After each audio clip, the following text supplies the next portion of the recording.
Kochi വൈറ്റിലയിൽ railway ട്രാക്കിന് സമീപം മരിച്ച നിലയിൽ കണ്ടെത്തിയ യുവതിയുടേത് കൊലപാതകം എന്നുറപ്പിച്ച് പോലീസ്. കോട്ടയം സ്വദേശിയാണ് മരിച്ചത്.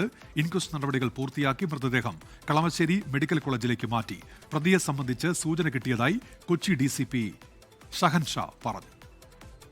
ഇൻക്വസ്റ്റും തുടർ നടപടികളും കുറച്ച് എവിഡൻസ് കളക്ഷനും സയന്റിഫിക് ടീമിന്റെ അനാലിസിസും എല്ലാം ഉണ്ടായിരുന്നു. അതിൽ പ്രഥമ ദൃഷ്ടിയ മനസ്സിലാവുന്ന ഒരു അസ്വാഭാവികതയുണ്ട്. അതിൻ്റെ അടിസ്ഥാനത്തിൽ ഞങ്ങൾ നോക്കിക്കൊണ്ടിരിക്കുകയാണ്. മരണപ്പെട്ട വ്യക്തിയെ ഐഡൻറ്റിഫൈ ചെയ്തിട്ടുണ്ട്. അതുപോലെ തന്നെ ചെറിയൊരു അസ്വാഭാവികതയുടെ കാര്യങ്ങൾ ഞങ്ങൾ വെരിഫൈ ചെയ്തുകൊണ്ടിരിക്കുകയാണ്. എവിഡൻസ് കിട്ടിയിട്ടുണ്ട്. പ്രതിയിലോട്ടേക്ക് ഞങ്ങൾ എത്തിയിട്ടുണ്ട്. തുടർന്ന് തന്നെ പെട്ടെന്ന് തന്നെ ഉണ്ടാവും. വിപിൻ സി വിജയൻ ചേരുന്നുണ്ട് ഇപ്പോൾ വിവരങ്ങളുമായി. വിപിൻ, ഇന്നത്തെ കൊച്ചിയിലെ പ്രഭാത ഈ വാർത്ത കേട്ടുകൊണ്ടായിരുന്നു. ഈ പ്രതിയെക്കുറിച്ച് കൃത്യമായ വിവരങ്ങൾ ഉണ്ടോ പോലീസിനിപ്പോൾ? വിപിൻ,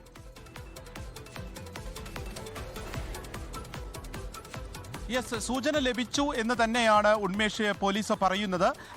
ഒപ്പം തന്നെ ഇപ്പോൾ ഇൻക്വസ്റ്റ് നടപടികൾ പൂർത്തിയാക്കി മൃതദേഹം കളമശ്ശേരി മെഡിക്കൽ കോളേജിലേക്ക് മാറ്റിയിരിക്കുകയാണ്. ഇന്ന് പുലർച്ചെ 3 മണിക്കാണ് ഈ ഏകദേശം ഒരു 35 വയസ്സ് പ്രായം തോന്നുന്ന യുവതിയുടെ മൃതദേഹം റെയിൽവേ ട്രാക്കിൽ കണ്ടത്.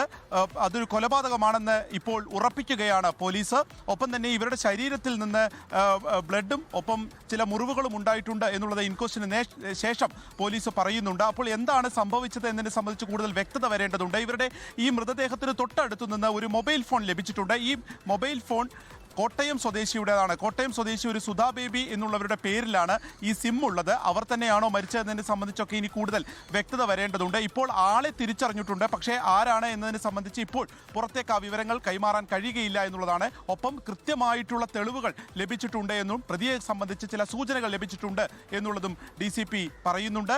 ഇവിടെ ഉണ്ടായിരുന്ന അടുത്ത സ്ഥലത്തെ CCTVകളെല്ലാം തന്നെ പോലീസ് പരിശോധിച്ചു വരുന്നു. അതിൽ നിന്നും ചില നിർണായക വിവരങ്ങൾ ലഭിച്ചു എന്നുള്ളതുമാണ് പറയുന്നത്.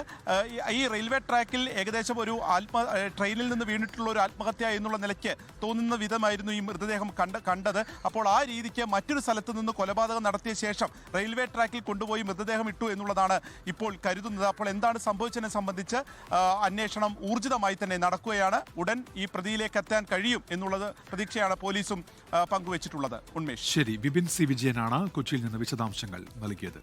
ലോകത്തെവിടെയായാലും ഏത് സമയത്തും 24 വാർത്തകളും ഓഗ്മെന്റഡ് റിയാലിറ്റി പാക്കേജുകളും എക്സ്പ്ലെയിനറുകളും വിശദമായി കാണാൻ ഞങ്ങളുടെ YouTube ചാനൽ നിങ്ങൾക്ക് സബ്സ്ക്രൈബ് ചെയ്യാം.